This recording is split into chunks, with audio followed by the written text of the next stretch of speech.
senantiasa dikabulkan semua hajat kita dan diterima khususnya puasa kita. Amin Allahumma amin. Ala hadhihi niyyah wa ala kulli niyatin shalihah. Al-Fatihah.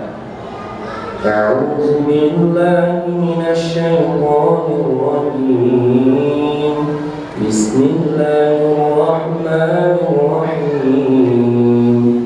Alhamdulillahi rabbil alamin. Ar-Rahmanir Rahim. Maliki yaumiddin. Iyyaka na'budu wa iyyaka nasta'in. Ihdinas siratal mustaqim. Shiratal ladzina an'amta 'alaihim ghairil maghdubi 'alaihim waladdallin. Rabbighfir li wa liwalidayya wa lil mu'minina amin. Baik, berikutnya mari kita ikuti dengan penuh hikmah penyampaian materi tentang Islam dan kebersihan yang akan disampaikan oleh Ustaz Muhammad Sibawai, Sarjana Pendidikan Islam dan Master Pendidikan. Kepadanya disilakan. Allahumma shalli ala Sayyidina Muhammad.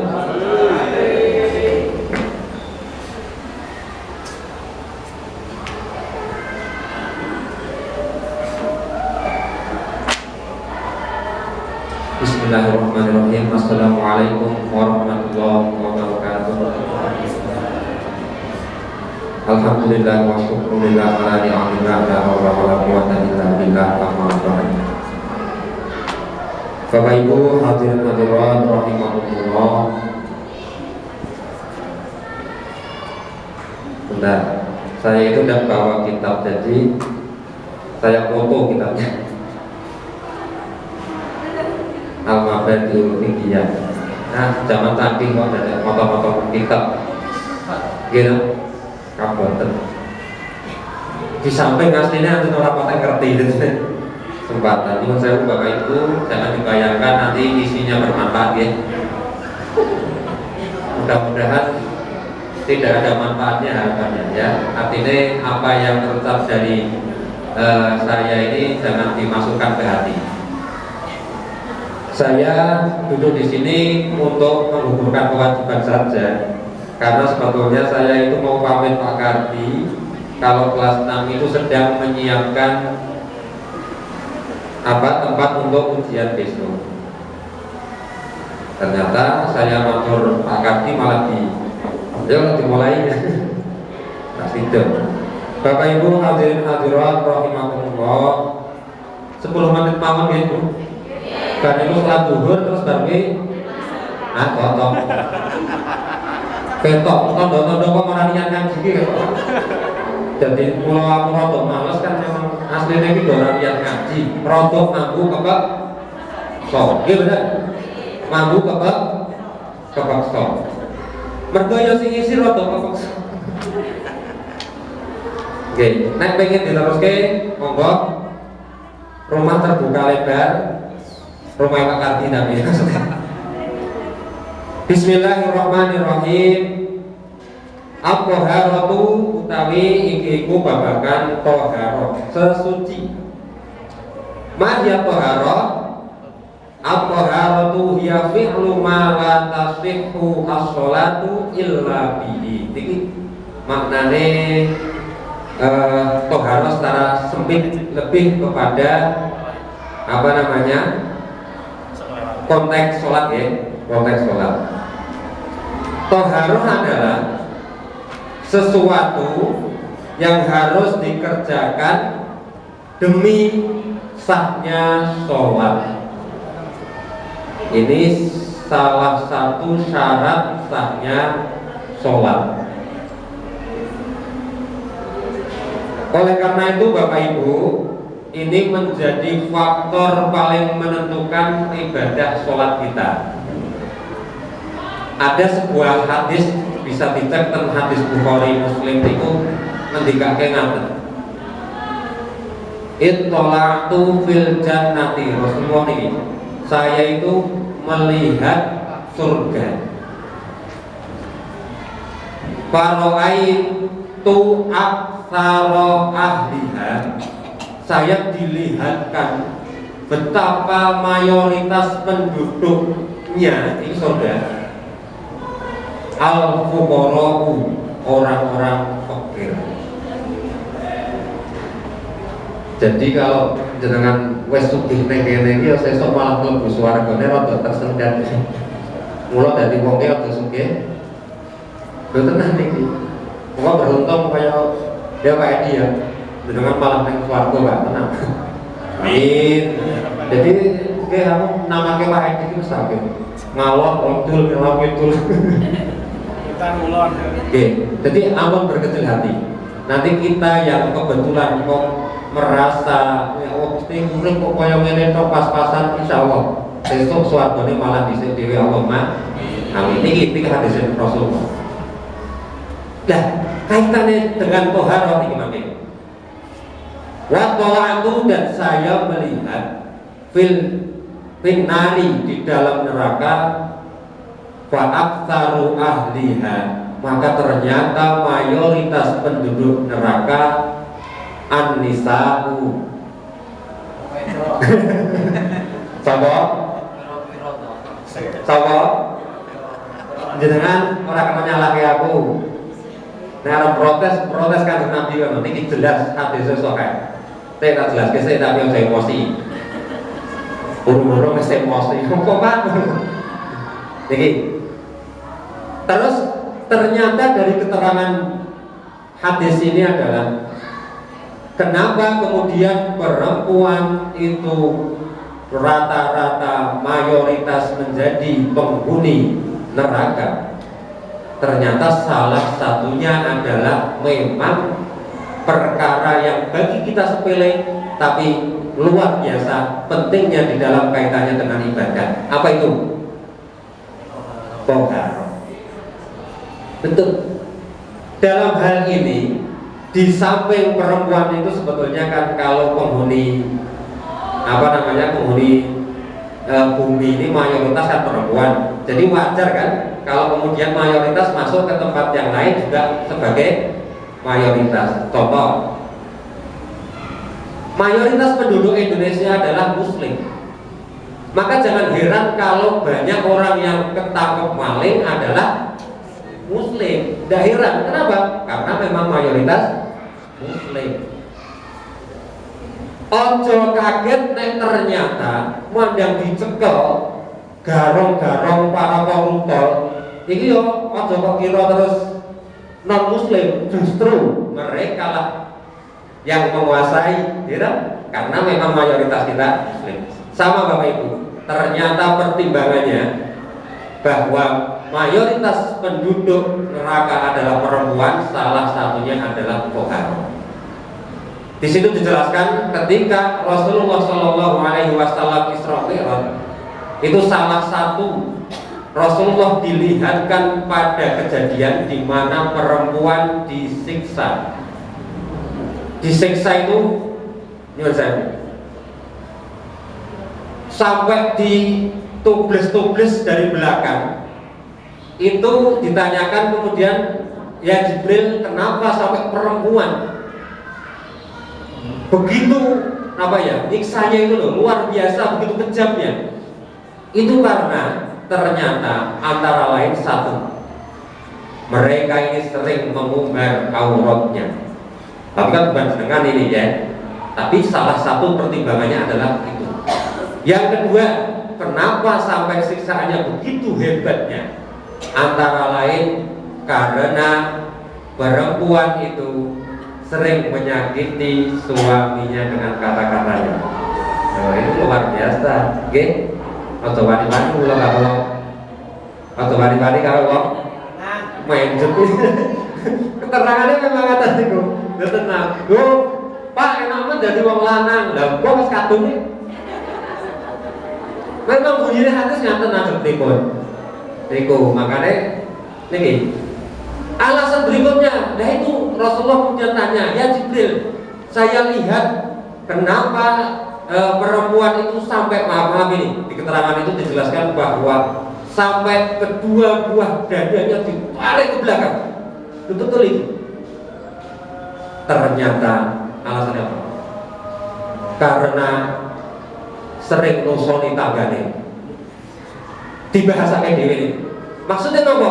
Bahwa orang itu akibat dari sering mengumbar aurat kemudian mendatangkan kejahatan berupa perzinahan.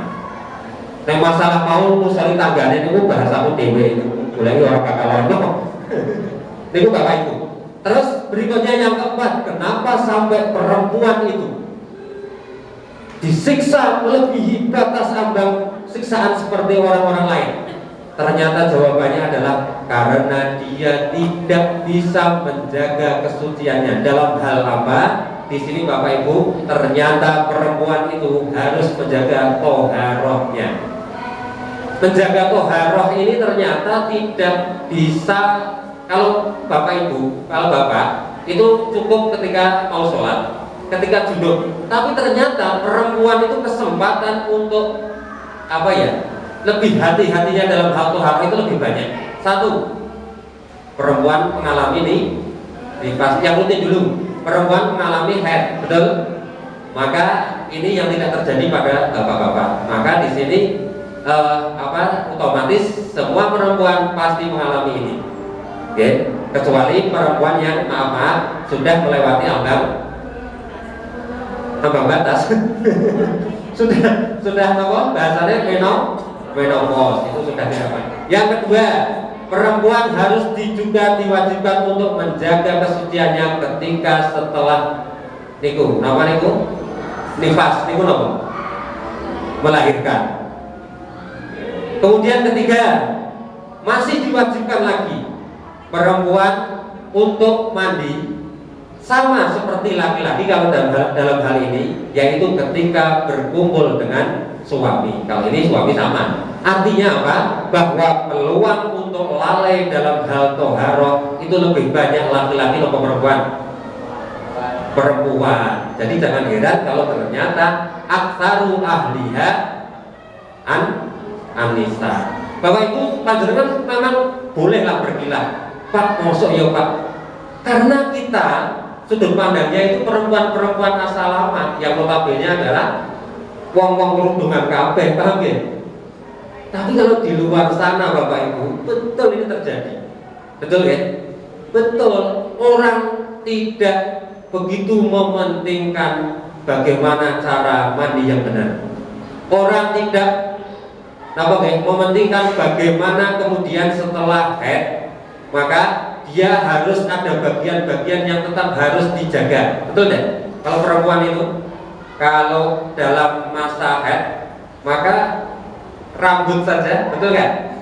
Rambut saja dijaga. Nah ini ternyata di luar sana banyak yang tidak sampai hal ini. Oleh karena itu jangan heran ketika kemudian ahli neraka itu lebih banyak di situ. Sebab apa?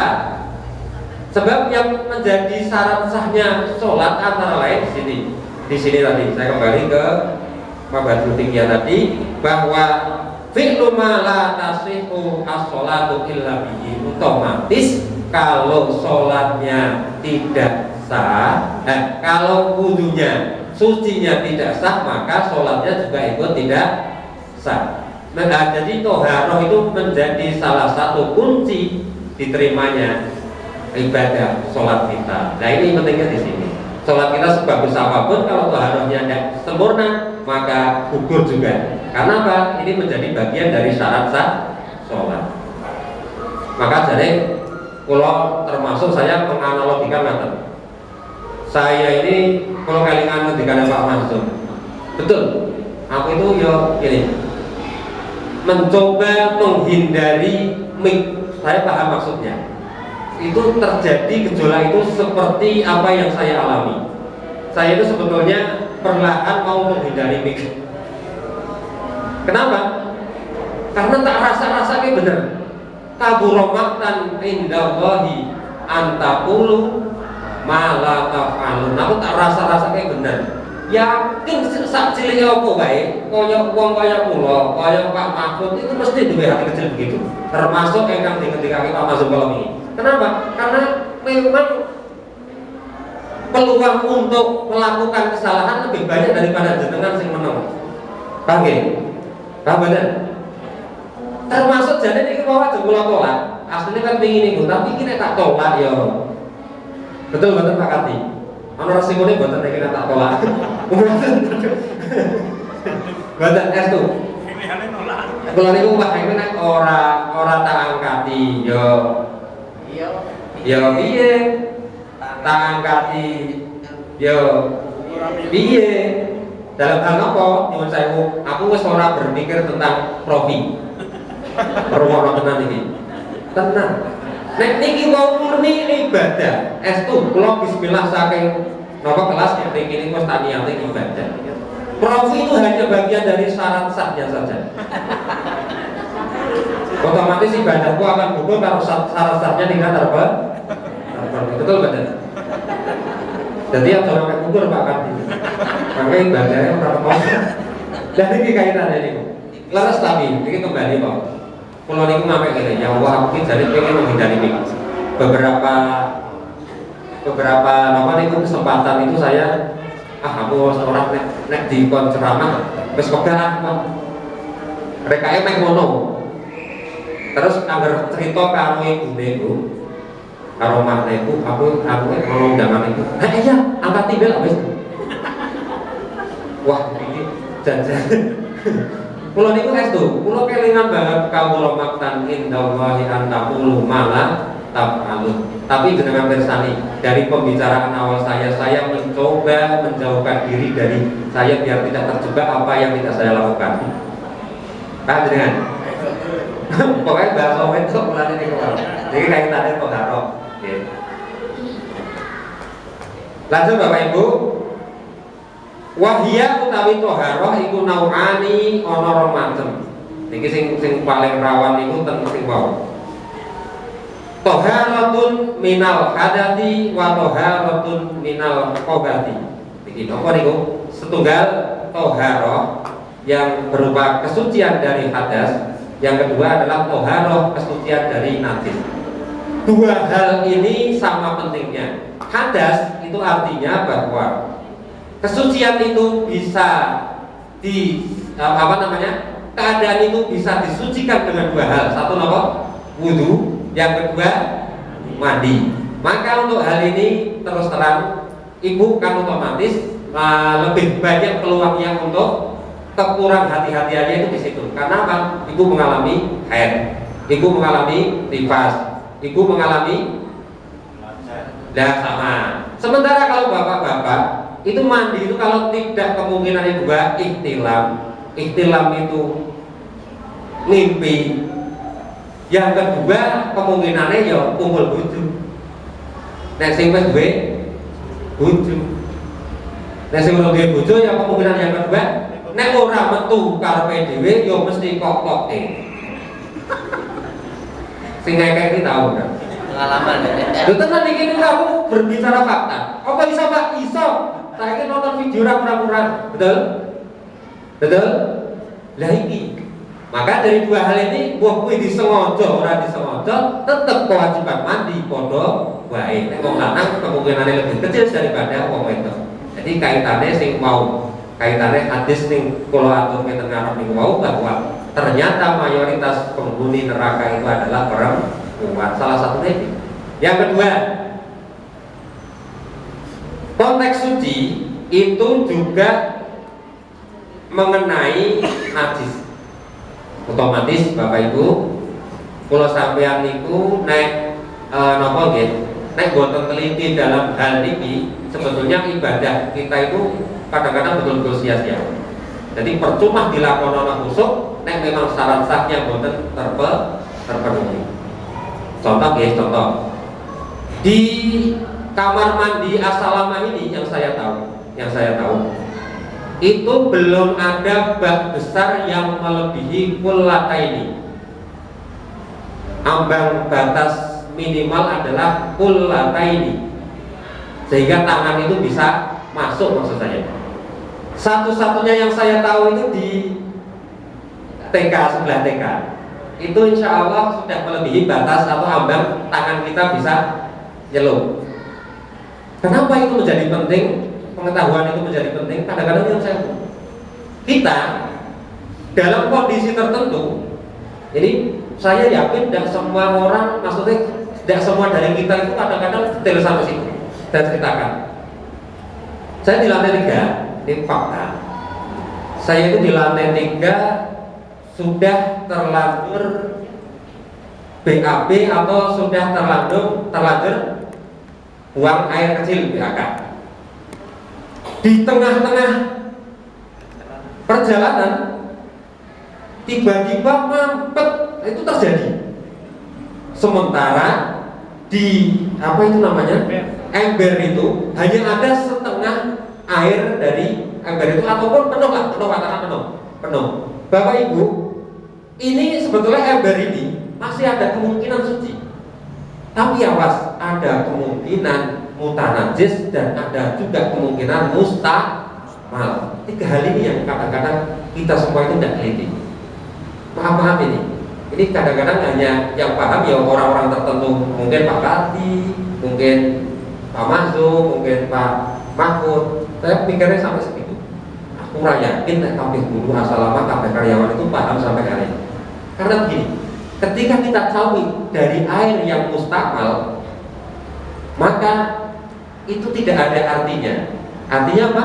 Kita toharoh kita itu tidak memenuhi syarat ketentuan yang sudah ditentukan. Maka otomatis napa niku toharoe boten sah. Nek toharoe ora sah, terus bar niku wudu, kira-kira wudune sah boten? Kami mawon. Bar niku terus salatnya kira-kira bawa najis apa boten? Bawa najis. Itu yang kadang-kadang. Maka jalan yang paling aman, silahkan ditunggu sampai keran itu milih kembali. Saya pernah kelakoni ini lebih dari 5 menit. Kecil loh Pak, ngatur 5 menit itu. Wah, ini piye? Orang niku karena ada sebetulnya ada air di itu, di ember. Tapi setengah ember itu jujur saya itu mamang.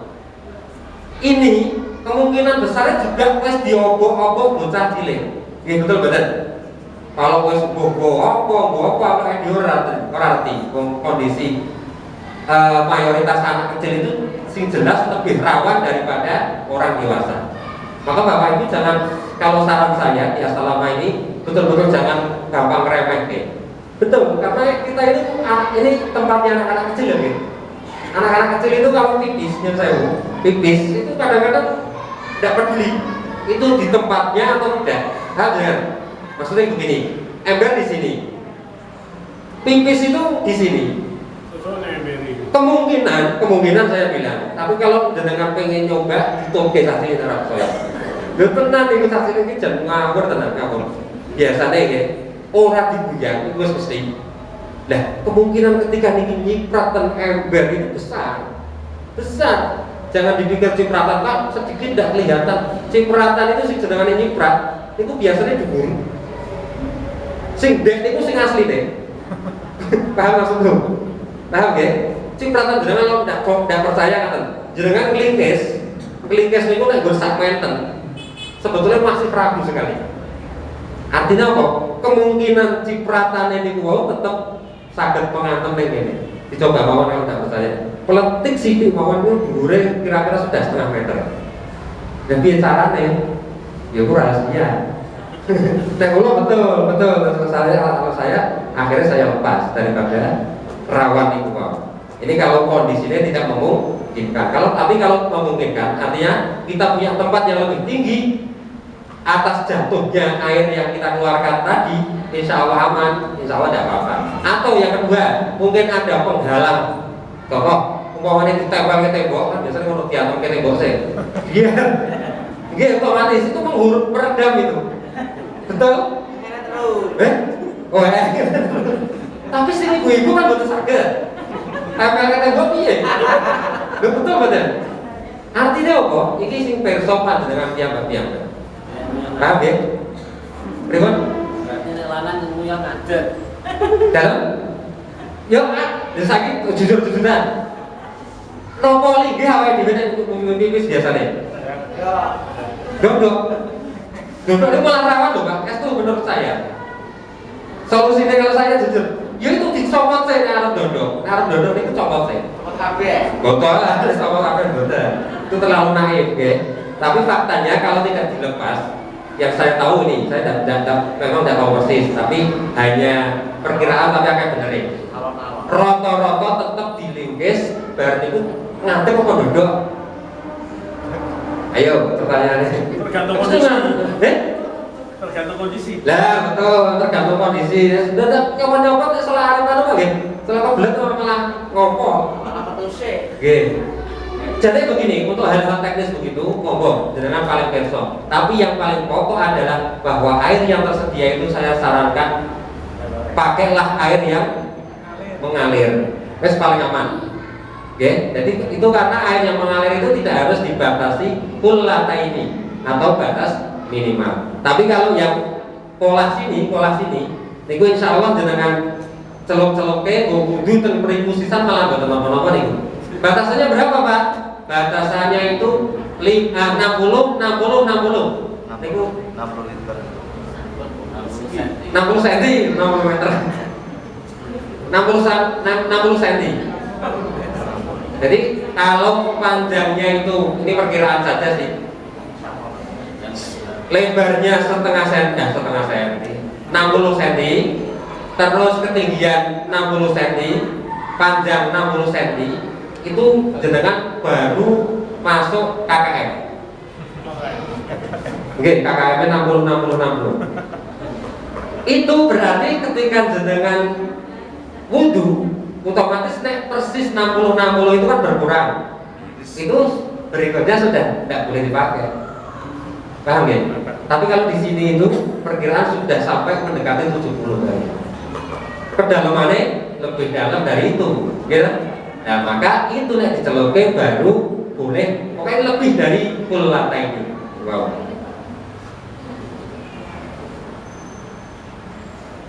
Terus matoharatun minal khobasi. Satu hal lagi Bapak Ibu yang kenapa menjadi alasan ibu-ibu rata-rata yang tadi saya sampaikan begini. Bapak ibu-ibu itu kan sering menurut saya nusoni gitu. Ini sebetulnya sudah sering disampaikan. Saya masih ingat ini. Betul, saya tidak hanya itu. Pak Andi saja pernah menyampaikan ini. Betul. Artinya cuma begini, barangkali info ini belum tersampaikan, betul. Ketika saya dengar dari Pak Andi itu masuk akal. Gumo, jadi untuk anak ibu-ibu yang tentu punya omongan ya, omongan. Gumo itu termasuk bagian dari utah-utahan alkoiku. Ini masuk kategori najis mutawassithah. Ini bisa suci kalau dibilas dengan air yang mengalir. Penting ini. Ini katanya kata sudah musoni oke. Gadah bayar gadah. Ini bukan gadah bayar yang biasanya musoni. Oke. Ini Bapak. Niki penting ya, penting. Niku ketika gumo, anak kecil itu rawan sekali gumo. Rawan sekali gumo. Ketika gumo, kadang-kadang kan langsung mawon itu disusoke. Lah niku otomatis sing mulute bayi niku wau bupak najis nempel ten nggen itu dengan niku ne lho. Paham nggih? Ada nggih? Orang usah mah. Usah-usah nggih. Tentu ini biasanya berlaku bagi ibu-ibu yang menyusui. Ya, tapi nek sing nyuwun sewu pun expired mboten expired. Niku ya pun disusoke malah nanti bisa mendemi. Lah niku wau atos-atos. Niki pentingnya tentang iki Bapak Ibu kula sampeyan bolak-balik laporke bahkan kalau di asrama mungkin tidak terbayang, tapi di luar sana yang saya tahu contoh mawon S2 dipakai pelan saja. Kira begini. Sering saya melihat itu ibu-ibu lah artinya ya paling rugi nonton kayak biasa ditutupi sidik nonton itu. Tapi kan jadi ketok teman.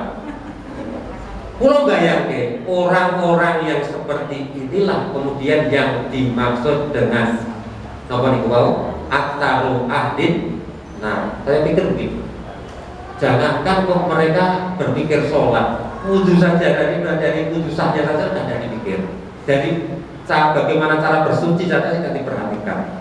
Oke, saya pikir saya yakin kalau panjenengan sedaya saya insya Allah lah, minimal yang saya kalau bapak ibu yang artinya di rumah tidak terjamah atau bahkan tidak pernah belajar agama lah, minimal dengan panjenengan serawung di sini itu insya Allah tetap info-info itu bisa datang setiap saat, setiap waktu tanpa harus menunggu 1 tahun sekali kajian Ramadan. Betul?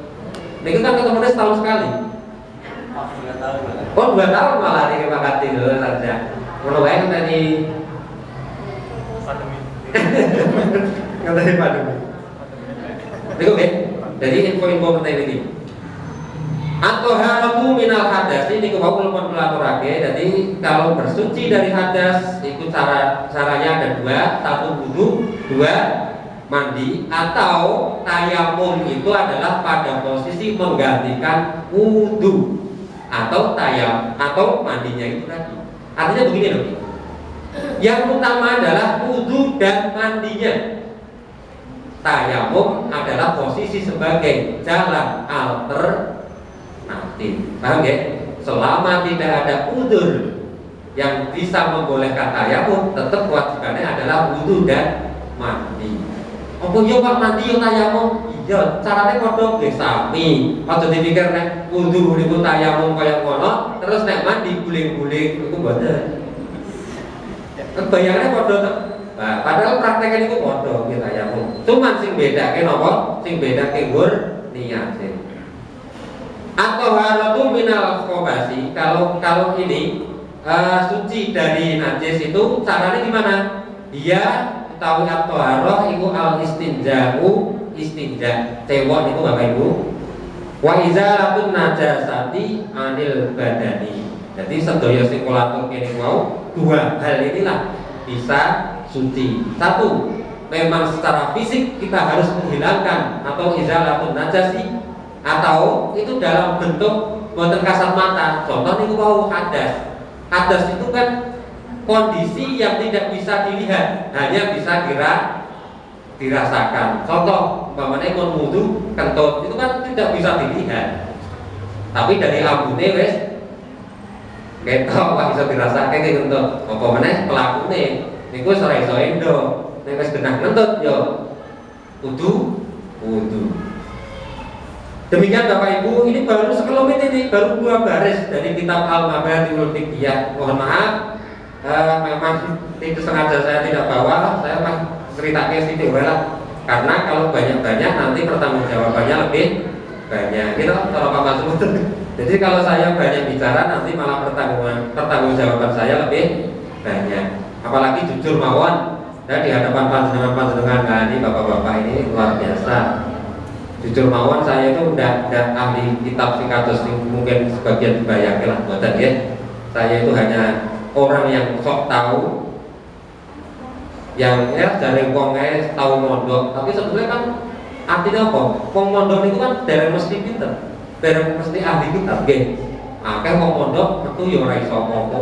Dan aku salah satunya mungkin pulau nih, saya hanya merasa begitu. Saya hanya merasa sok tahu saja lah pokok. Saya yakin panjenengan yang terutama yang memang ahlinya atau pakati ini yang lebih bisa apa nih istilahnya bisa menjelaskan lebih dalam. Kalau saya cukup ini saja Al-Mabadiul Fiqhiyah itu, tapi insya Allah keterangannya tidak jauh berbeda, tapi memang hanya baru sekilas dasar saja. Begitu yang dapat saya sampaikan. Ngerti-ngerti jam 12:30 mau rencana negasi ora situ.